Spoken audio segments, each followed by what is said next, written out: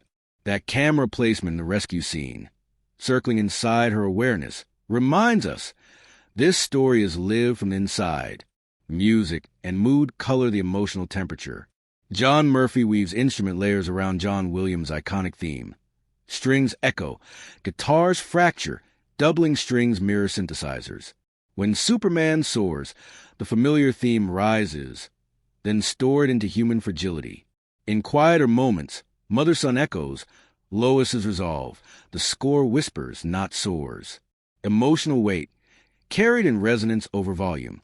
Every supporting hero adds hue to the visual world. Green Lantern's constructs glow tangible. Mr. Terrific's terrific T is object and aura. Hawkgirl's wings cut neon arcs across twilight. They don't crowd Superman. They inhabit a mutual breath. Together, setting and cinematography serve not showmanship, but story. Landscapes become emotional verbs. Lighting speaks. Camera movement translates hope and doubt. Color embodies idealism and realism in equal part. So when the film's final frames fade, we aren't just closing a movie. We've walked through light and ice, shadows and skyscrapers, and found that Superman doesn't simply stand above us. He lives among us, framed in light, shadow, color, and memory. What if I told you the real story of Superman 2025 isn't up on the screen, but whisper in those small, behind-the-camera moments? The laughter in between takes, the improvisations when the script ran dry, the human missteps that somehow saved a scene. That's where the alchemy happened.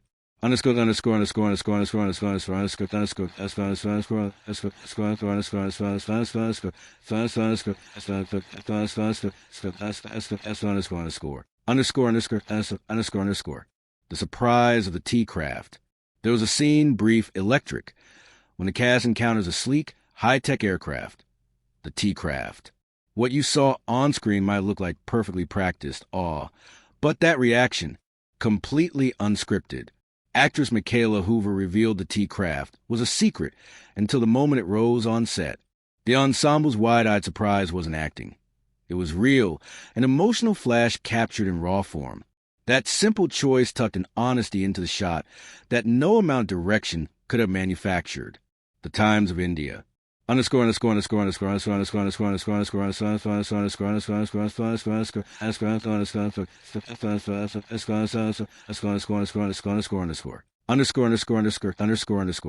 Bond between castmates. The set felt, in many ways, like summer camp.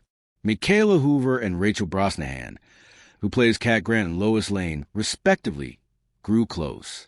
In interviews, Hoover described Brosnahan as a supportive and encouraging presence, and the off-camera friendships infused the film with warmth and trust that seeped into their performances.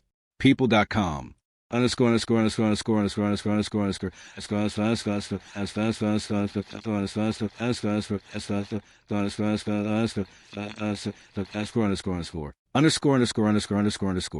Sewn, glued, and wiggling in hero suits. Costume changes in superhero movies are often dramatic, but imagine being literally sewn into your costume or glued in. Anthony Kerrigan, Metamorpho, Isabella Merced, Hawkgirl, and Eddie Gathegi, Mr. Terrific, joked that their suits left them less freedom to move than to act. Nathan Fillion even made them laugh with an unpredictable wig. Because even in the most serious crews, there's room for lightheartedness. Global news.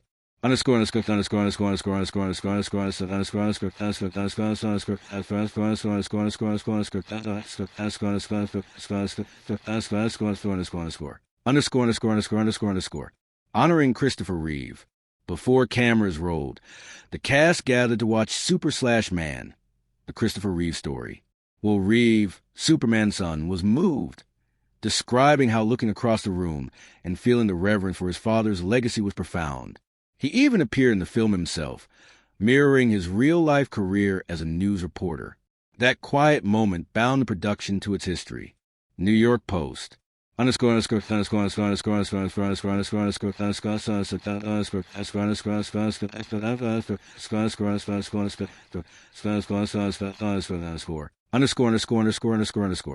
Why it's just Superman. Midway through filming, the project shed its subtitle, once called Superman. Legacy. James Gunn announced a simple title Superman, a reclaiming of a myth without framing it. A quiet, confident move that felt symbolic. This is who he is, unapologetically. The Times of India.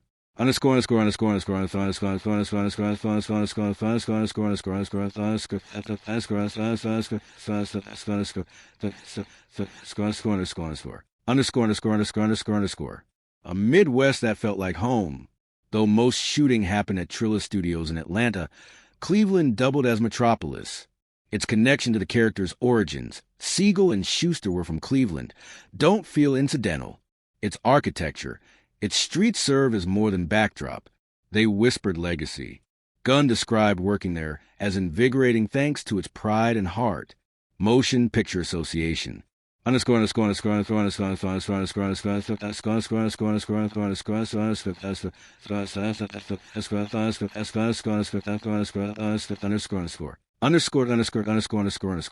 Focus on VFX quality. While many blockbusters cut corners, Superman 2025 wrapped a full year ahead so the VFX teams wouldn't be rushed. Gunn emphasized the importance of starting post-production early, editing during shooting, and ensuring finished scripts guided a disciplined, prepared process. It's a method that elevates rather than exhausts. Kotaku.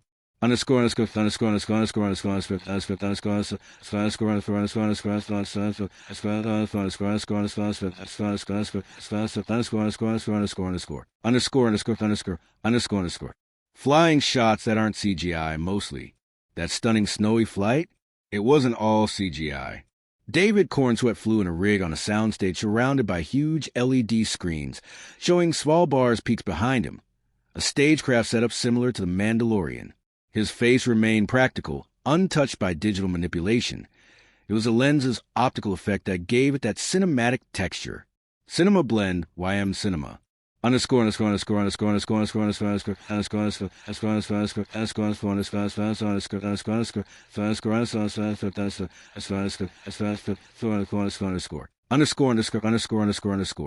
Trunks for Hope. David Corenswet had an unusual stake in the costume. He campaigned for red trunks, not out of nostalgia, but because he felt they softened the image of the hero for childlike hope. The choice was confirmed mere hours before filming began, and became a symbol of intentional, thoughtful design. Games Radar Plus. Rescuing a dog and a squirrel. One of the film's most emotionally resonant moments.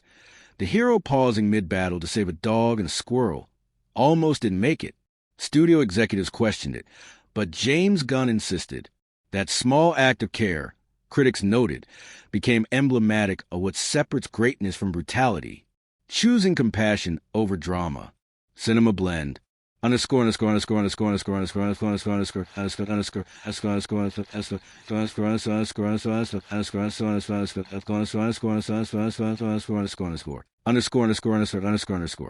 Sneaky sets and no leaks.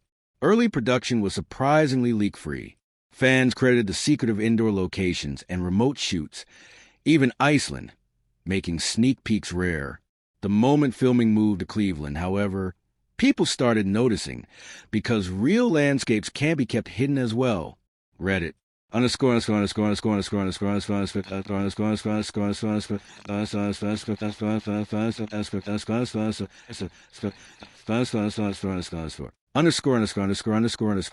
Mustache or movie cost. An anecdote that trended.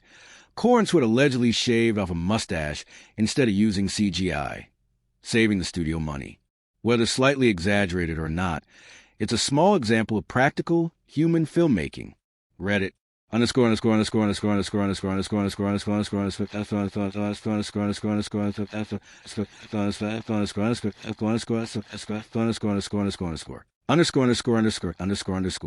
Final Cut is a labor of love. From improvised suits to natural reactions, from honoring past heroes to saving small creatures in big clashes, every spontaneous choice added humanity to a character often seen as distant. These stories don't just belong in DVD extras. They are the heartbeat of the hero. Because in the world of superheroes, behind every great power is a group of people, flawed, funny, devoted, who brought him to life with laughter, late nights, and genuine care. Absolutely. Here's a rich, 3,500-word story style exploration of the themes and symbolism in Superman 2025, told in a warm, reflective tone that feels like a late-night conversation among thoughtful friends.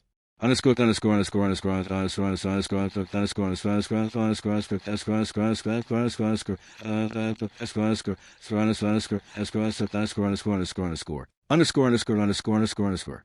There's a quiet moment in the film, early on, brief and unadorned, when Superman pauses in the middle of chaos, reaches into the rubble of battle, and retrieves not a trophy or a weapon, but a trembling dog and a fragile squirrel. It's not dramatic. It doesn't drum up applause. But in that thematically simple gesture, the movie whispers its creed. Every life matters. Compassion isn't weakness. It's conviction. That scene encapsulates the core theme. Kindness is rebellion. In a world numbed by cynicism, where heroism is rationed and trust has become transactional, Superman dares to say, love is radical. Saving a squirrel while the world burns is not an indulgence. It's a statement. It declares that empathy, small, vulnerable, unglamorous, is the most human power there is. This, more than lasers or flight, defines Gunn Superman.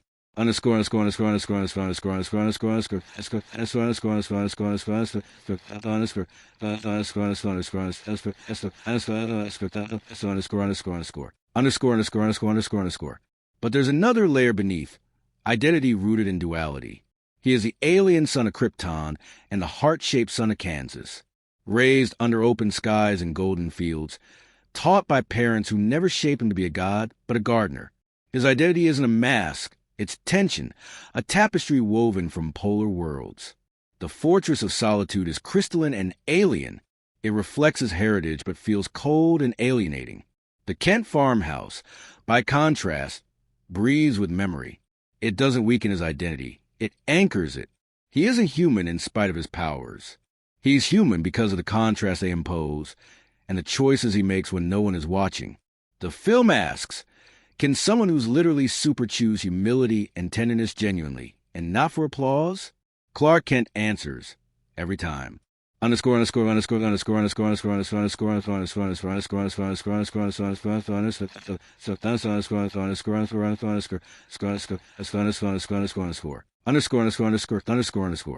Then there's the political heartbeat.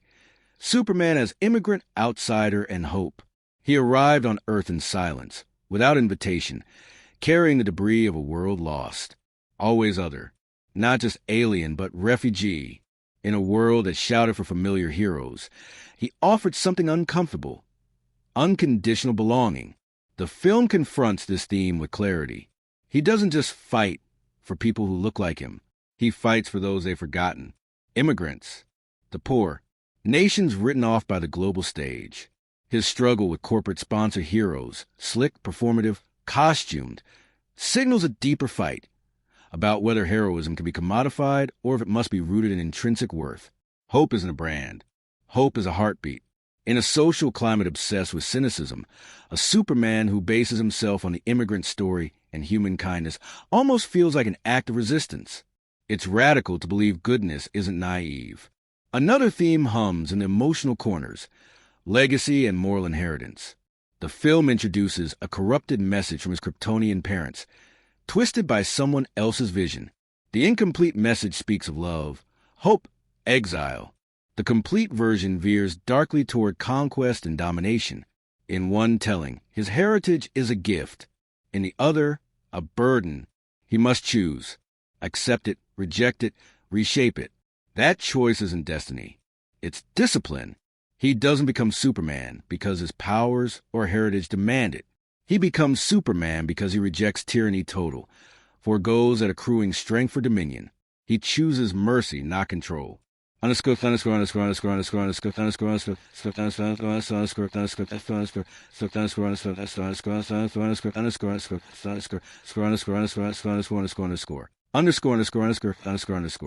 Among these headliner ideas, there is subtle symbolism, soft but potent.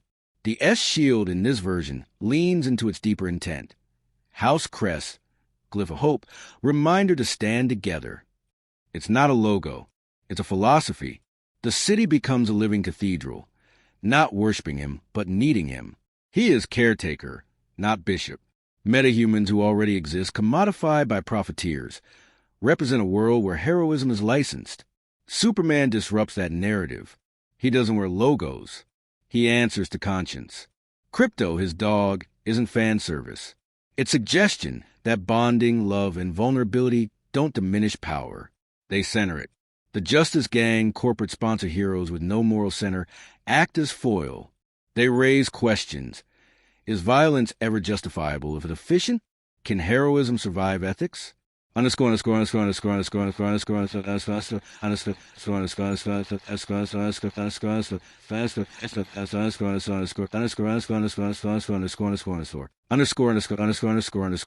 Emotionally, the film resonates not through tragedy, but through moral quiet. Clark's mistakes aren't defined by epic defeat. They spring from his humanity. He falters because he cares. That fragility, struggling not with villains, but the weight of kindness, lands deeper than most battles. Compassion becomes not an afterthought, but a muscle that strains and grows under pressure. He weeps when forced to choose. He hesitates because he hopes something better exists. And that hesitation tells us more than triumph ever could. We connect not to Superman because he's strong, but because he struggles to be good.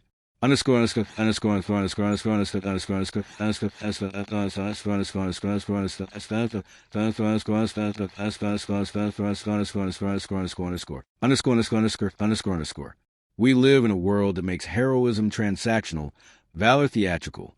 Governments weaponize love. Algorithms churn outrage and cheap solidarity. And here comes Superman, not to correct systems, but to remind us good still means something. It isn't an affiliate program. It's an act. Ultimately, Superman 2025 insists that kindness is still heroic. Identity isn't destiny unless you make it so. And legacy is only valuable when chosen with integrity. That, in a time of fractured myths and numb hope, is the story we need. The whole film feels like it was built less as a spectacle and more as a living painting. Every technique whispers intention. Take its visuals as a starting point. The film was shot on ultra-high-resolution digital cameras, red V-Rapors armed on stabilized nanorigs, so Superman's flight never felt inert. I remember reading that the cameras flew as nimbly as the hero himself, rarely blocking breath or beauty. Gimbals, drones, rotating rigs, all used to capture the fluid trajectories of flight, combined with wide-angle Leica Traumar lenses, imported from photography, coaxing an edge softness that grounded him in emotional texture rather than slick detachment. That lens choice changed everything. The world didn't glisten like a comic book, nor did it brood like a dystopia. It glowed with living warmth. Skin tones, urban dust, architecture reflections, they all carried emotional resonance. There were moments when the cityscape itself felt sympathetic. Metropolis was built, lit, and composed to breathe hope, not dread.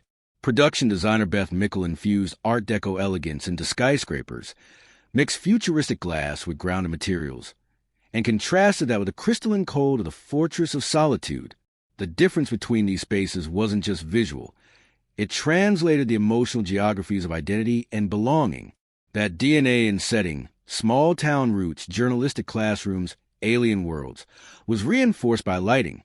When he walks through Kansas fields at dawn, sunlight filters soft, forgiving. In crisis, urban streetlights shiver with tension, light catching dust, sirens, and smoke. Flight scenes sprawl into open skies, everything crisp and lightened, signifying freedom without spectacle. Editing, too, lived its own life. Superman doesn't zoom into frame. He lingers. Action builds from quiet. Emotional movement is allowed scene space to breathe. William Hoy and Craig Alpert structured the film into moments rather than beats. Guns were lowered before words were stabbed. Hearts broke before mountains shifted. Soundtracks layered themselves on with subtle grandeur. Composers John Murphy and David Fleming took John Williams' historic Superman March as DNA, but didn't resurrect it. Instead, they allowed it to fracture, bend, stretch into orchestral residue, feel rooted yet disrupted. They mixed orchestral flourishes with electric guitar and acoustic string echo. They doubled string sections. They mirrored half of the orchestra, to create dissonance. At one moment you feel uplifted, the next unsettled. In the quietest scenes, Lois Lane's monologue, Clark's hushed confessions, you don't just hear words. You feel a crater excavating beneath them. The auditory palette wasn't confined to music. Sound editing is aware of being alive. Footsteps crawl across metal echo. Dialogue arrives in fractured tones. Buildings hum with neon buzz. Hearing that gives gravity to spaces. We recognize that what Superman walks over has weight. There's a tangible quality to the camera capture as well. Even in action frames, Superman lifting cities or redirecting fires, the camera doesn't wander. He fills frame like promise. That framing keeps our gaze oriented. When he falters, our hearts do. The emotional language of film becomes tactile. The cut to a deserted highway after battle. Editing holding just long enough so emptiness sinks in. Then the horizon. Your breath returns. Which brings us to the film's box office craft. This was no runaway star budget, but calculated ambition, with a production cost near $225 million and marketing around $125 million. Every frame needed to matter even before tickets sold. A promotional stunt in London. The silhouette of Superman atop the Shard, cost enough to launch a smaller film. It didn't feel like hype. It felt magnetic. Opening weekend grossed over $217 million worldwide, becoming a jolt of adrenaline for Warner Brothers' resurgence after years of underwhelming tentpoles. This wasn't just a hit. It was a reset for DC. The calculated spending and creative control began paying dividends in margins and morale. Equally telling was cast compensation.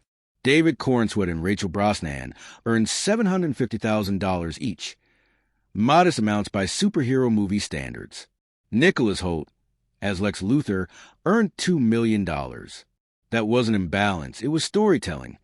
Villain gets paid more to make audiences remember him. The rest of the cast had performance bonuses tied to revenue. It felt like a movie trying to invest in the character and story, not celebrity. Directorial fees reflected vision. 2. James Gunn received around $15 million.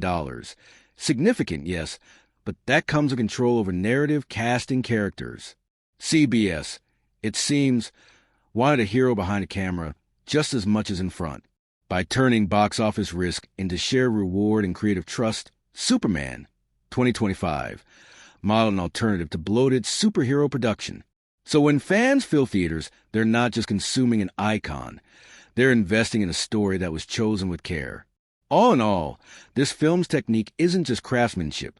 It's philosophy made visible. Cameras that search instead of hover. Lighting that holds emotion, not texture. Editing that honors interior beats. Sound that breathes like memory.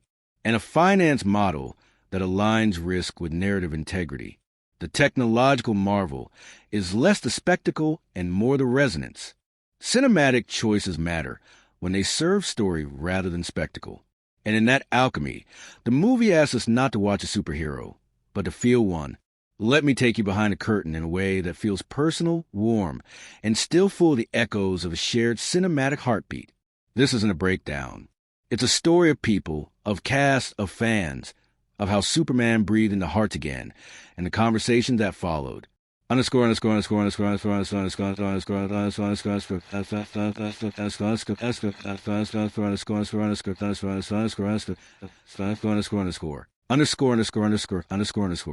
It begins with a moment that felt like a passing hand.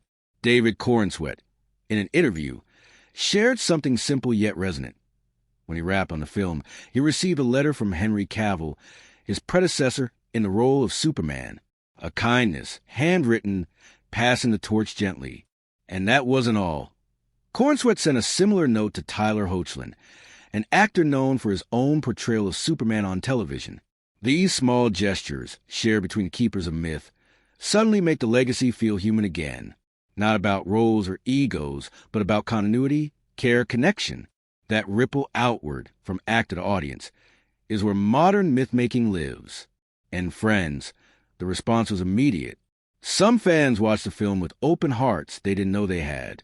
One critic admitted they weren't a Superman fan going in. They thought he was too perfect, too elevated.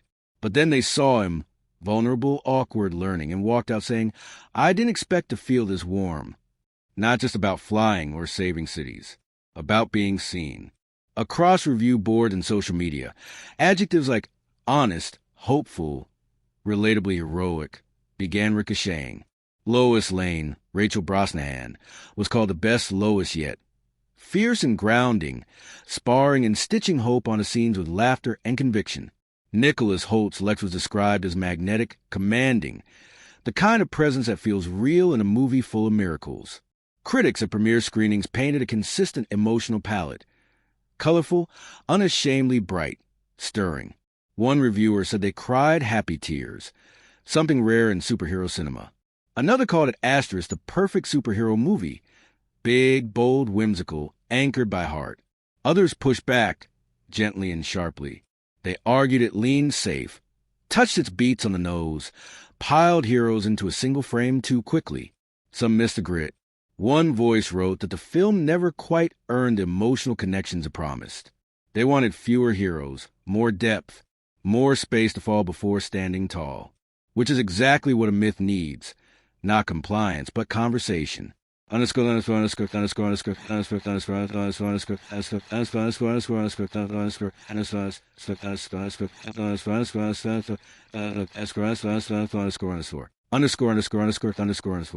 Reddit threads pulse with excitement and scrutiny. One fan declared it the Superman I've waited decades to see. Another confessed they felt like they'd been punched in the chest by nostalgia and joy, all at once. And yet, others posted memes that poked fun at the tone. Cheeky humor that didn't mock hope, but embraced the self-awareness of loving something unabashedly. A commenter worried it might flop. Another said hype doesn't matter. What matters is what you feel in the dark of the theater. And pretty universally, people said, he's here, and he still means something.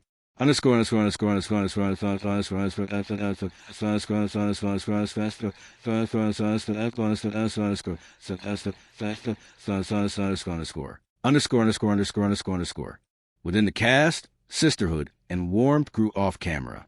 Michaela Hoover, who played Cat Grant, talked about how she became closest with Rachel Brosnahan. They weren't just co-workers, they were camp friends. When the cameras stopped, they laughed, they rested. They carried each other through long days of shooting. That tenderness can't be faked. It must be felt. And it shows up in the way ensemble moments feel alive. In lines delivered with off-script earnestness. In atmosphere that hums with trust.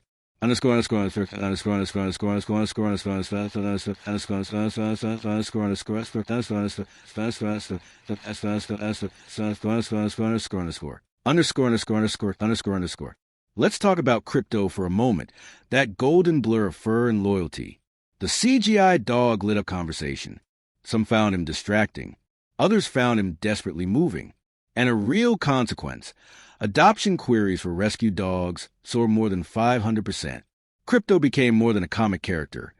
He became a salvation for real dogs and hearts seeking home. What an irony. Our emotional investment in a fictional canine inspired tangible love for the living kind.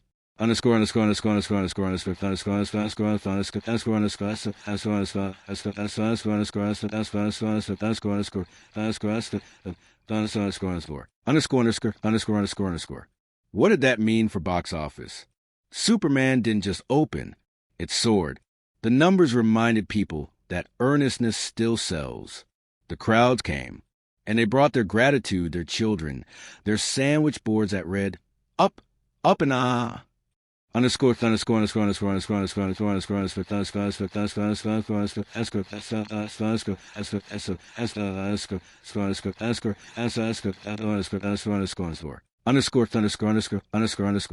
Critics embraced it, but cautiously. Words like bloated yet beaming trickled in.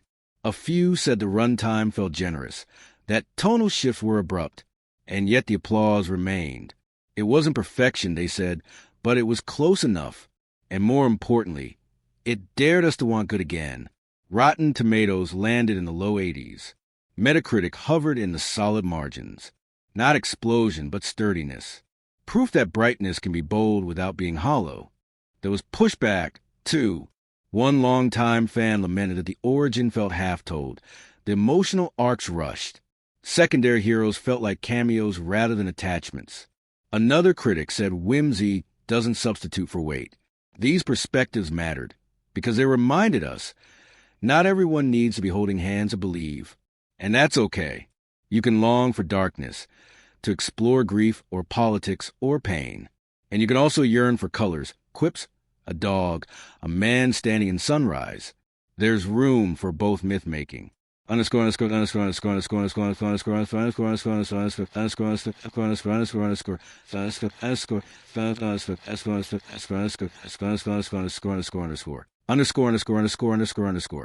And so this story of cast, reviews, reverence, and rejoinder became part of the legend. A film that wore hope like a badge.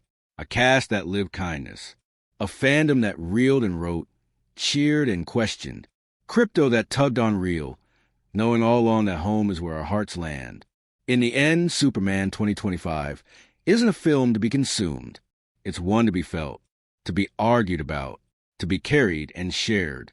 Because the real power isn't in lifting cities. It's in lifting what's been broken, and in the voices that say, let's try again.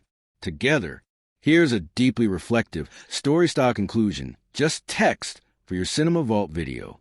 It brings together everything we've explored, and warmly asks viewers to stay connected on this journey of thoughtful movie conversation.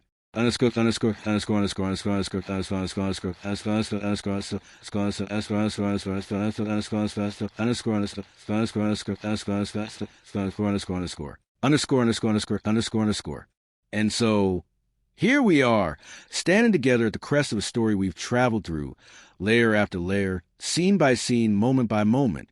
Let me take a breath, lean in, and gently wind it all back up again, because this conclusion isn't about ending. It's about reminding us what we've seen and who it built. We began with welcome, calling to literature lovers, the thoughtful film dwellers, anyone who finds weight in metaphor, who hears stories behind every cut, every breath a score. We said from the start, this isn't just review, it's reflection. Naming that mattered, that connection we nurtured. I invited you into cinema not to agree, but to feel, to dwell, to question. We carried to the plot. First half, second half, like chapters in a novel, revealing image and silence, character and crisis, each arc a reflection of doubt and identity, the test of empathy when every expectation is too heavy for one person to hold. We follow the strands of character, not a god, not a myth, but a boy who learned kindness could be power, a man who wrestled with privilege and purpose, a hero who chose not to dominate, but to listen, to suffer quietly alongside humanity, to choose mercy constantly, and to bear love as a quiet discipline. We wandered into strange not to filmmaking, the accidental montages, the improvised lines that felt sharper than scripting, the storms that rewrote action scenes, the almost lost ending. We remembered how small facts, like hidden trunks, hidden cameos, hidden sound tremors, are the heartbeat of myth made mortal, of legend threaded with laughter, late nights, and unintended poetry. We traveled through setting and cinematography, how ice refracted memory, how light softened urban steel, how the fortress glowed cold and the city glowed hopeful, how camera and lens and light called us into emotional geography. We learned that cinematographic choices are whispers of soul, not spectacle. We dug into audience response, how notes passed between actors, how fandom rose again, how a CGI dog tugged hearts into shelters, how reviews split between wonder and critique, but all center around one suspended skyline moment, the promise of hope made flesh. We trace the filmmaking craft, camera motors that swim like wings, editorial pauses that let regret land, score that fracture heroism into human longing, box office margins breathe in cautious optimism, shared risk, creative trust, proof that stories can still be built with care and conviction amid the market churn. Now here at this conclusion, what is left? A quiet truth. What we built together isn't a video. It's a conversation. A flame held between us, unblown by cynicism, lit by curiosity. This conclusion is our way of gathering it close. If this story, of Superman, yes, but more so of why hope matters in myth and cinema, moved you even a fraction, here's where you extend the invitation. Stay with this. Let's keep leaning together into the stories that ask more of us than they tell. Let's keep finding films that hold our hands. Films that let us wrestle with joy as fiercely as grief. If you feel like this belonging matters, please consider subscribing. Not because you must, but because this corner of Cinema Vault is shaped by our shared badly perfect heartbeats. I'll leave it there, unrushed, hopeful, in soft tether. Thank you for being part of this. Curious, questioning, feeling. Until the next film lives in us, and we live in it. Stay watching with your full heart. Cinema Vault.